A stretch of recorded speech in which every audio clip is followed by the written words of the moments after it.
Power is a proactive and a win-win approach to life. When using power, an individual does not seek to be right, nor to put self-interest at the forefront, but rather seeks to understand where the other person is coming from, what he or she wants to achieve, and why the person wants to achieve their goal.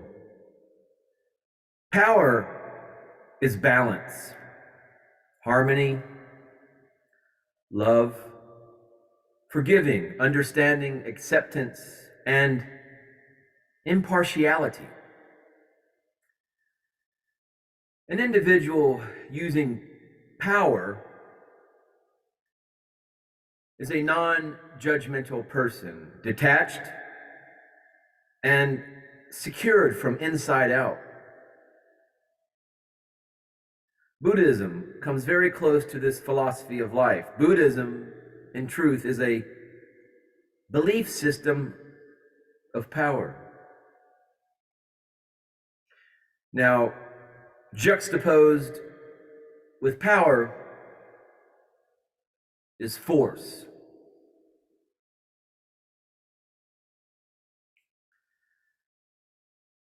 Force is another breed altogether. In fact, force breeds contempt. Essentially, a person acting with force, a forceful manner, a forceful, arrogant, superior disposition, essentially is in a type of cruise control mode and leaves no room for understanding and compromising. Force always seeks to be right and to prove it is right. That is and has always been a military way of dealing with others, which I'm quite familiar with. Force within a military command structure.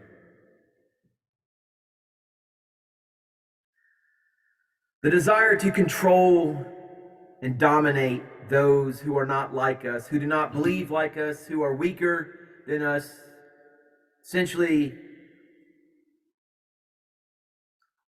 is a modality of behavior that is based upon the rules of the jungle.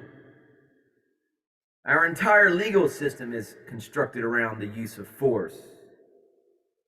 And it is rightfully in place to keep in check the outlaws, the undesirables, the people that aren't in favor with the current gaslighting that's taking place in the media and in popular culture and cancel culture, woke culture. From a behavioral standpoint, people who express anger, who often are reactive, jealous, belligerent, and are prompt to hate others, are using force to justify their superiority complex. Those who resort to force when dealing with others suffer from a deep feeling of insecurity and seek by any means necessary external control to compensate their inner crisis. Force is an instrument of destruction and chaos. It is a win-lose, black and white approach to life, but in the end, those who employ force are losers because its action is not supported by a sustainable and eternal law of the cosmos, universal law, the galactic codex. It is a type of short-lived and corruptible means of leverage, of making your way in this life, of interacting with those other containers of consciousness that we so often find ourselves in contact with. But this idea of force and the implementation of force, and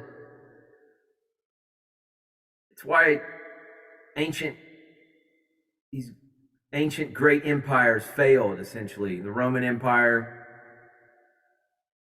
it operated for the long time with an iron fist. But even the Roman Empire became the Vatican. So an iron fist with a velvet glove and a pointy fish hat, headgear of Dagon. But force calibrates at the lower scale of conscious vibration. Force oftentimes resorts to violence, even lies, theft, injustice to reach its goal. The end justifies the mean, never the other way around. In essence, dear, esteemed, most noble, notable, and honorable viewer, power, as in self-power, empowerment from your God particle, knowledge, power gives life and elevates your consciousness, while force takes life, disempowers, corrupts, and lowers the conscious vibration of those engaged in the practice of force. It is my sincere desire that you, my dear, esteemed, most noble, notable, and honorable viewer,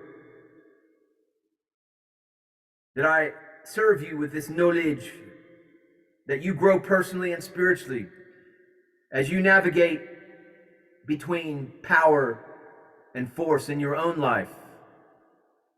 And as your consciousness grows within understanding and the light of wisdom, and as you climb higher to the light, it seeks to spread the light. As you become more filled with the light, you can't help but spread that light and share that light. And thus, our world becomes much lighter and more empowered and less forceful.